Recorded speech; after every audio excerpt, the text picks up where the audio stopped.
इस video class में Bihar board के कक्षा 8 के अतीत से वर्तमान के अध्याय 9 के सभी प्रश्न उत्तर करने वाले हैं। तो वीडियो को पूरा देखिएगा और वीडियो अच्छा लगे तो वीडियो को लाइक करके चैनल को सब्सक्राइब कर दीजिएगा। और इस क्लास का पीडीएफ टेलीग्राम पर मिल जाएगा, जिसका लिंक डिस्क्रिप्शन बॉक्स में है। तो चलिए वीडियो को शुरू करते हैं। अध्याय 9 है महिलाओं की स्थिति एवं सुधार, जिसका पहला प्रश्न है सही विकल्प को चुनें। पहला प्रश्न है स्त्रियों की असमानता की स्थिति पर पहली बार किसके द्वारा प्रश्न चिन्ह लगाया गया? तो अंग्रेजों के द्वारा। 2 नंबर प्रश्न है शिक्षा किस वर्ग की महिलाओं तक सीमित रहा? तो उच्च वर्ग के। 3 नंबर प्रश्न है कानून के द्वारा सती प्रथा का अंत कब हुआ? तो 1829 ईस्वी में।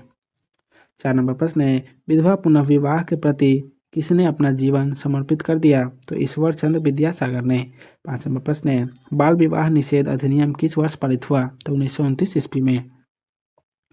आइए विचार करेगा। पहला प्रश्न है महिलाओं में असमानता की स्थिति मुख्यतः किन कारणों से थी? तो इसका उत्तर होगा धर्म और संस्कृति के नाम पर महिलाओं के साथ भेदभाव किया जाता था, उन्हें शिक्षा से वंचित रखा जाता था। रूढ़िवादी एवं संकुचित विचारधारा केवल शिक्षा के द्वारा समाप्त की जा सकती थी। अतः सामाजिक सुधारकों ने महिला शिक्षा पर बल दिया। अशिक्षित व्यक्ति अपने अधिकारों के लिए आवाज नहीं उठा सकता, वह अपने साथ हो रहे किसी भी असमानता के खिलाफ सशक्त विरोध नहीं कर सकता। अतः महिलाओं में असमानता की स्थिति मुख्यतः उनके अशिक्षित रहने के कारण थी। फिर धर्म व संस्कृति का हवाला देकर उन्हें पर्दे में रखा जाता था। वे सामाजिक जीवन में भाग नहीं ले सकती थी। विधवाओं को दोबारा विवाह करने में इजाज़त नहीं थी। मृत पति के साथ उन्हें भी सती होना यानी पति के संग जल कर मरना पड़ता था। 2 नंबर प्रश्न है सती प्रथा पर किस प्रकार का विवाद रहा? सती विरोध एवं सती समर्थक विचारों को लिखे। तो इसका उत्तर होगा 19वीं शताब्दी के हिंदू समाज में विधवा महिला को अपने जीवन में भारी कष्टों का सामना करना पड़ता था, जिसमें सबसे कठोर सती प्रथा थी। इसमें विधवा को उनके पति के साथ चिता पर बांधकर जिंदा जला दिया जाता था। इसी बात को ध्यान में रखकर सती प्रथा का विरोध प्रारंभ हुआ। दुर्भाग्यवश कुछ लोग समझते थे कि इस अमानवीय परंपरा को धार्मिक मान्यता प्राप्त थी, जबकि वास्तव में यह विधवा स्त्रियों को संपत्ति एवं उत्तराधिकारी के अधिकारों से वंचित करने का एक उपाय था। जहां सती प्रथा के विरोधी महिलाओं के साथ हो रही बर्बरता को बंद करवाना चाहते थे, वहीं सती समर्थक धर्म के नाम पर इस प्रथा को अपने निजी स्वार्थ के लिए जारी रखने के पक्ष में थे। पर अंततः राजा राम मोहन राय के प्रयासों से अंग्रेजों ने 1829 ईस्वी में कानून बनाकर सती प्रथा का अंत कर दिया। 3 नंबर प्रश्न है राजा राम मोहन राय के द्वारा महिलाओं से संबंधित किस समस्या के खिलाफ आवाज उठाया गया? तो इसका उत्तर होगा राजा राम मोहन राय आधुनिक युग के प्रणेता थे। उन्होंने ब्रह्म सभा और ब्रह्म समाज जैसे संगठन स्थापित किए। ब्रह्म समाज संगठन के द्वारा महिलाओं की स्थिति में सुधार की प्रक्रिया अपनाई गई, जैसे सती प्रथा पर रोक, महिलाओं की शिक्षा पर बल, विधवा पुनः विवाह को प्रोत्साहन, अंतर्जातीय विवाह को समर्थन, बाल विवाह का विरोध इत्यादि।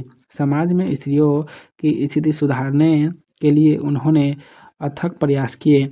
शिक्षा के प्रसार के लिए या एवं संपत्ति का उत्तराधिकारी महिलाओं को मिले, इनके लिए आंदोलन किया। 4 नंबर प्रश्न है ईश्वर चंद्र विद्यासागर के महिला सुधार में योगदान की चर्चा करें। तो इसका उत्तर होगा प्रसिद्ध समाज सुधारक ईश्वर चंद्र विद्यासागर के नेतृत्व में विधवा विवाह के पक्ष में आंदोलन चलाया गया। इसके लिए उन्हें प्राचीन ग्रंथों का हवाला दिया। ऐसा करते हुए वह वास्तव में ऐसे सामाजिक प्रचलन को समाप्त करना चाहते थे जिस पर धर्म की मुहर लगा दी गई थी। राजा राम मोहन राय की तरह ईश्वर चंद्र विद्यासागर ने भी धर्म के वास्तविक रूप को इन सुधारों का आधार बनाने का प्रयास किया, ताकि ये सामाजिक बदलाव धर्म विरोधी नहीं लगे। राजा राम मोहन राय की तरह ईश्वर चंद्र विद्यासागर ने भी धर्म के वास्तविक रूप को इन सुधारों का आधार बनाने का प्रयास किया, ताकि ये सामाजिक बदलाव धर्म विरोधी नहीं लगे। ईश्वर चंद्र विद्यासागर के द्वारा विधवा पुनर्विवाह को मान्यता प्रदान करवाने का श्रेय दिया जाता है। अंग्रेज सरकार ने उनके सुझाव को मानते हुए वर्ष 1856 में विधवा विवाह के पक्ष में एक कानून पारित कर दिया। ईश्वर चंद्र विद्यासागर के प्रयासों के कारण ही बाद में एज ऑफ कंसेंट सहमति आयु विधेयक के कानून लागू हुआ, जिसके परिणाम स्वरूप बाद में नेटिव मैरिज एक्ट पारित हुआ। इसके तहत लड़कियों के लिए विवाह की न्यूनतम आयु 14 वर्ष एवं लड़कों के लिए 18 वर्ष तय हुई। 5 नंबर प्रश्न है स्वामी विवेकानंद ने महिला उत्थान के लिए कौन कौन से उपाय सुझाएं? तो इसका उत्तर होगा स्वामी विवेकानंद ने महिला उत्थान के लिए महिलाओं की अशिक्षा को जिम्मेदारी माना। उन्होंने महिलाओं को शिक्षित करने के लिए प्रेरित किया। शिक्षा के प्रसार से ही वह महिलाओं की गरिमा को बनाए रखना चाहते थे, जिससे भारतीय संस्कृति का आदर पश्चिमी जगत में स्थापित हो सके। तो आज के इस वीडियो क्लास को यहीं समाप्त करते हैं, फिर मिलेंगे नेक्स्ट वीडियो में। तो आप सभी को वीडियो देखने के लिए बहुत बहुत धन्यवाद।